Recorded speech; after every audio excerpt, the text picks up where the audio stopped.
O empresário Marcelo Odebrecht fechou o acordo de delação premiada. Ele promete detalhar o esquema de pagamento de propinas e o financiamento de várias campanhas eleitorais. Na cadeia há quase um ano e condenado a cumprir pelo menos mais 18 anos de prisão, Marcelo Odebrecht começou as conversas para contar o que sabe em troca de redução de pena há 2 meses e assinou o termo de confidencialidade do acordo na última quarta-feira. A decisão de delatar veio porque a empresa está em crise e agora poderá buscar também acordos para poder voltar a ter contratos com o poder público. A negociação foi dura porque os procuradores exigiram uma delação completa, que vá além dos crimes cometidos contra a Petrobras. Os depoimentos de Marcelo Odebrecht já começaram aqui na sede da Polícia Federal em Curitiba. Além dele, outros executivos do grupo também devem falar, inclusive Emílio Odebrecht, pai de Marcelo. Os investigadores também vão ter acesso a toda a contabilidade do chamado Departamento de Propinas da construtora. Nesse departamento foi encontrada uma lista com o nome de mais de 300 políticos. A expectativa é de que a delação de Odebrecht explique essa planilha e também dê informações sobre o financiamento das campanhas à presidência de Dilma Rousseff e Michel Temer e a de Aécio Neves. O governo tenta dar como encerrado o desgaste com a troca de ministros e apressa negociações em torno da pauta de projetos para superar a crise econômica. O presidente interino Michel Temer também tomou medidas para ampliar a participação do governo federal no combate à violência contra a mulher. Michel Temer foi pessoalmente à reunião com os secretários de Segurança Pública estaduais convocados pelo ministro da Justiça. Com o gesto, o presidente interino tenta sinalizar que o governo federal está atento e vai agir no combate à violência contra a mulher. Devemos trabalhar em conjunto para, se não eliminar, pelo menos minorar este mal que afeta enormemente a nossa sociedade. O ministro Gedel, principal articulador político do Planalto, diz que o governo não teme o eventual impacto da delação premiada de Marcelo Odebrecht. A versão de que o empresário cita centenas de nomes do PT, PMDB, PSDB e PP espalha nervosismo em Brasília. Deixa ver o que é que vem, se vem e como vem. Se ministros efetivamente cometerem alguma coisa de ilícito, de equívoco, o presidente disse na primeira reunião, deixa o governo e a vida continua, vai entrar outro no lugar e tocar o governo, ninguém é substituível. O presidente interino corre para virar a página do desgaste político causado pela demissão dos ministros. Temer almoçou hoje com os líderes da base aliada. Eles representam 400 dos 513 deputados, em tese, maioria ampla. O presidente mostrou resultados críticos da economia e pediu prioridade para a votação dos projetos da agenda econômica. Os líderes prometem encurtar prazos e aprovar em 2 semanas na Câmara a DRU, o mecanismo que permite ao governo desvincular 30% das receitas para gastar livremente. No Senado, o Planalto escolheu um representante do PSDB para líder do governo. Estou fazendo o levantamento de todas as medidas que estão ainda tramitando aqui no Senado para que nós possamos aprovar medidas que possam fazer girar a economia, gerar empregos. O relator do Conselho de Ética da Câmara entrega o voto que sugere a cassação do deputado Eduardo Cunha. Mas os aliados do presidente afastado da Câmara ainda tentam manobras para evitar que ele perca o mandato. Ao receber o relatório, o presidente do Conselho de Ética foi surpreendido por 5 representações contra ele, como suposta compra de votos. É óbvio que a intenção do meu afastamento é evitar que eu dirija os trabalhos e que eu vote em caso de empate. Apesar de não ter adiantado o voto, o relator do processo sinaliza que vai pedir a cassação de Cunha por ter mentido na CPI da Petrobras ao negar contas no exterior. Sendo caracterizado isso e sendo demonstrado isso no parecer, acho que o Conselho terá a oportunidade de dar um voto seguro, consciente e com vistas ao interesse do Parlamento e do Brasil. Mas as acusações de que Cunha teria recebido propina vão ficar fora do relatório. É uma determinação do atual presidente da Câmara, Valdir Maranhão. No Conselho de Ética se trabalha com provas estabelecidas. E o que existe de prova hoje é o depoimento do deputado Eduardo Cunha frente à CPI da Petrobras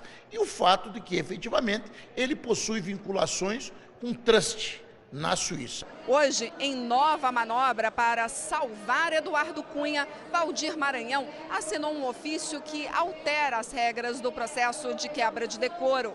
Ele aposta que o Conselho de Ética não vai aprovar a cassação e quer garantir que essa decisão não seja mudada aqui em plenário. Veja a seguir a volta de Ana Hickman à TV depois do atentado que sofreu em Belo Horizonte. E ainda hoje, na nossa série especial, a brasileira que ganhou o nome de Autenticada e ainda assim conseguiu fazer sucesso como cantora. E a história da universitária que conseguiu trocar uma letra do nome e agora vive feliz. Os investigadores da Operação Zelotes descobriram que a empresa de Luiz Cláudio Lula da Silva, filho mais novo do ex-presidente Lula, recebeu 4 vezes mais do que se sabia até agora. E a Polícia Federal pediu hoje o indiciamento do presidente do Bradesco. Quase 10 milhões de reais. Foi esse o valor que a empresa LFT Marketing Esportivo teria embolsado de maneira ilegal. As investigações da Polícia Federal mostram que a empresa de Luiz Cláudio Lula da Silva, filho caçula do ex-presidente Lula, recebeu 4 vezes mais do que tinha sido apurado. As MPs teriam beneficiado 2 montadoras de veículos. Uma delas, a Caoa Hyundai, é patrocinadora do Campeonato de Futebol Americano, organizado pela empresa de Luiz Cláudio no Brasil. O pai dele, Lula, esteve numa das finais do torneio para assistir o Corinthians. Os investigadores querem saber agora qual foi o trabalho prestado pela empresa de marketing esportivo para justificar o recebimento do dinheiro. Segundo a investigação, apesar da quantia milionária, a empresa de Luiz Cláudio não tem funcionários registrados e nem ele tem expertise na área de consultoria. A polícia investiga ainda se o ex-presidente Lula indicou empresas para contratar a firma do filho.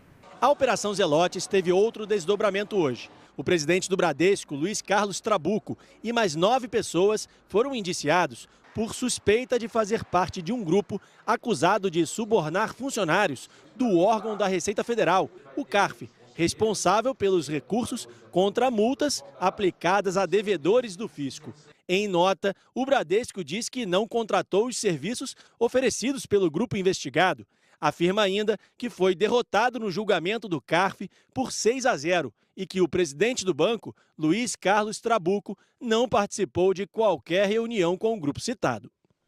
Um relatório da Polícia Federal, obtido com exclusividade pelo jornalismo da Record, mostra os documentos da Operação Acrônimo, que levaram ao indiciamento do governador de Minas, Fernando Pimentel. De acordo com a Polícia Federal, na campanha de Pimentel ao governo, houve subfaturamento de gastos com as gráficas Brasil e Color Print, ambas controladas pelo empresário Benedito de Oliveira Neto, o Bené.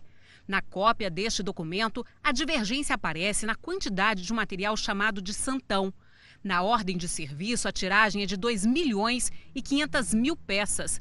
Já a nota fiscal indica que foram faturados apenas 250 mil. Os valores, em dinheiro, também são diferentes. Outras notas fiscais das gráficas de Bené não aparecem na prestação de contas da campanha. Essas divergências foram a base do indiciamento de Fernando Pimentel pela Polícia Federal por falsidade ideológica para fins eleitorais. Bené está preso preventivamente desde o dia 15 de abril e já fechou um acordo de delação premiada. Segundo o Tribunal Regional Eleitoral de Minas Gerais, a campanha de Pimentel custou 50 milhões de reais e não 40 milhões como foi declarado. Em fevereiro deste ano, os ministros do TSE seguiram o TRE de Minas e mantiveram a desaprovação das contas. A ação para cassar o mandato do governador Fernando Pimentel já está em andamento e pode incluir dados investigados na operação. Em outra frente da investigação, na esfera criminal, o governador foi denunciado pela Procuradoria-Geral da República ao Superior Tribunal de Justiça por lavagem de dinheiro e corrupção passiva, juntamente com Bené. Na denúncia, Pimentel é acusado de receber 2 milhões de reais de Bené em vantagens indevidas. Na época, ele era ministro de Desenvolvimento, Indústria e Comércio Exterior de Dilma Rousseff.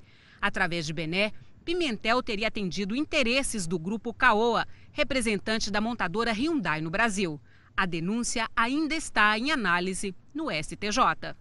Por telefone, o advogado que representa Fernando Pimentel na esfera eleitoral disse que não iria comentar as denúncias sob a alegação de que o processo corre em segredo de justiça. Em uma volta cheia de emoção,